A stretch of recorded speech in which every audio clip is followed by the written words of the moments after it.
ઘનશ્યામ મહારાજ પોતે નાનપણથી જ કથા શ્રવણની અંદર ખૂબ જ પ્રેમ હતો. એકવાર રામપ્રતાપભાઈ ઘનશ્યામ મહારાજને ગોતવા નીકળ્યા તો એમને જોયું તો હનુમાન ગઢીમાં કથા સાંભળતા હતા. પછી થયું કે ચાલો બીજા મંદિરમાં જઈએ.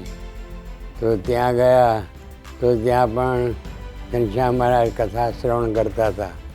એમ 5-7 મંદિરોમાં ગયા રામપ્રતાપભાઈ તો દરેક મંદિરમાં આપણા સાંભળતા જોયા. એના ઉપરથી એમને ખ્યાલ આવ્યો કે ઘનશ્યામ મહારાજને કથા શ્રવણનો કેટલો બધો ઈચ્છક છે. તો એ રીતે આપણા ઈષ્ટદેવ ભગવાન સ્વામિનારાયણ આવી નાની ઉંમરમાં પણ એમને કથા શ્રવણનો આટલો બધો ઈચ્છક હતો. અને એમણે વચનામૃતમાં પણ આપણને કહ્યું કે શ્રવણ ભક્તિ છે એ શ્રેષ્ઠ ભક્તિ છે. હવે આપણે ઓફિશિયલી સંસ્થા દ્વારા આ ડિજિટલ કથા વાર્તા એ શરૂ કરીએ છીએ.